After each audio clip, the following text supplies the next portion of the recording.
MVP kay Marcoleta kasi ang plataporma niya ay pababain ng presyo ng kuryente kaya biglang pinatakbo ang aso niyang si Willie para harangin si Marcoleta. Naku, wag po natin boto 'yan. Hindi nga niya alam kung anong gagawin niya, eh. Boss Badong sabi ni Pastor Cesar Abante, trolls daw tayo. Hindi niya nga alam ang ibig sabihin ng trolls, eh. Laro. Marcoleta, the oligarch's best, destroyer. Iboto po natin talaga yung mga ano natin, 'no? Ulit-ulitin lang ang problema ng Pinas kung iboboto natin ang mga BBM senatorial slate. Alam niyo minsan, sabi ko nga 'no, putya, we deserve 'no, kung ano nangyayari sa Pilipinas, anong leadership meron tayo, talagang 'yan talaga 'yun, eh, ina-allow natin, eh. Ngayon lang ako nakakita ng tumatakbong pulitiko na walang plataporma, si Willie lang. Correct, si Pacquiao nga meron, eh, 'di ba? Si Pacquiao papagawa ng kulungan, eh.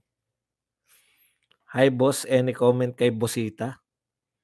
Alam niyo po hindi ko po alam kung ano, hindi ko po siya kilala. Pera biro po. Hindi ko po siya kilala kung ano po siya. Kung gusto niyo po suportahan wala naman pong problema, eh. Hindi po siya in-endorse ni Pangulong Duterte, wala po akong iboto niyo lang po yung gusto niyo iboto kasi 'wag niyo pong isipin na ako po ay kilala ko lahat ng mga politiko, hindi ko po 'yan kilala.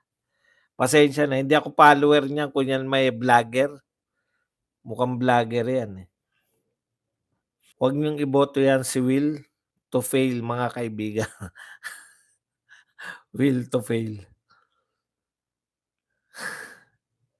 Meron pong mga nagsasabi na hindi hindi porket ikaw ay,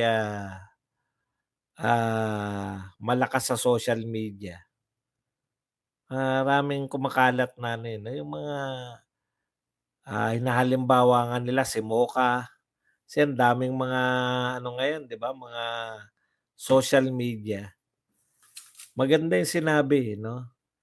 Kaya raw maraming tumatakbo parang yung mga artista, sa tingin nila consistently meron nanonood sa kanila 500,000, 1,000,000, million yung mga views nila.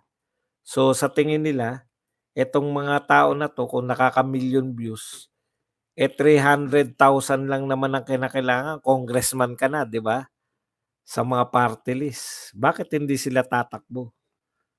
Ang pagkakaiba po 'no, tingin ko, tamang maraming nanonood sa'yo milyon, lalo na kung mga kasiyahan.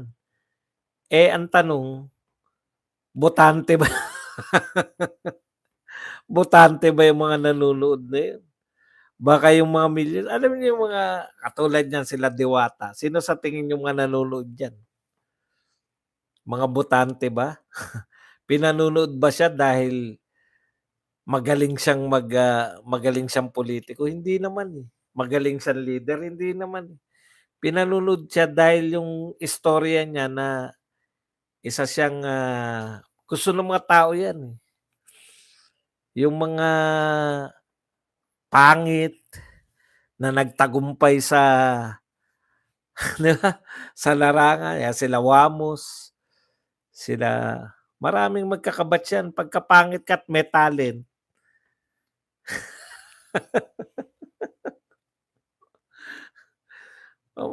maano ka sa magtagumpay, eh. Tignan niyo yung si ano, yung nagpa-pogi. Sikat na sikat dati yun, eh. Anong pangalan na nga nun? Yung pangit na naging pogi talaga, Jake Sarius ay hindi, ano pala yun tignan niyo yun. Anyways, ang point ko lang, Sander, 'di ba si Sander? Tama yun, eh, 'di ba yung mga celebrity, lalo na yung mga influencer, hindi pa tayo sa point na gano'n. Yung mga influencer ay, nate-turn nila yung kanila pong kasikatan para iboto sila. Wala pa tayo sa gano'n. Siguro yung mga tulpo hindi, eh, kasi sumikat sila sa mainstream sila, eh, mainstream sumikat 'yan, hindi naman ano sila, sikat sila sa mainstream na nag-vlog. Hindi po counted 'yun. Yung mga vlogger lang po na ano, yung mga vlogger na naging yung tatakbo, 'di ba? O mga influencer na tatakbo. Darating din ang araw na talagang ano 'yan, talagang magiging trend. Ang problema kasi mga sikat na influencer, wala wala sa hindi sa pulitika sila sikat. Sikat sila sa pagpapakita ng mukha. Gustong-gusto kasi ng mga tao 'yun, eh, yung kumikita ka ng malaki, pangit ka pero kumikita ka ng malaki, maganda ka pero kumikita ka ng malaki, 'yun yung mga gusto nila, eh. Si paring Will, si Kuya Will siguro ang kauna-unahang celebrity na ganyan yung status na napakasikat, na matatalo sa eleksyon 'no, kung sakasakali. Okey, timing-timing din, eh. Ngayon kasi ang dami ng kumukondena sa mga artista, kaya natiyempo si Kuya Will na ayaw na ng mga tao sa mga artista, tsaka siya tumakbo. 'Yan, abangan ko si Willie dahil 'pag nanalo 'yan bibigyan tayong lahat ng jacket. Buti kung kilala pa.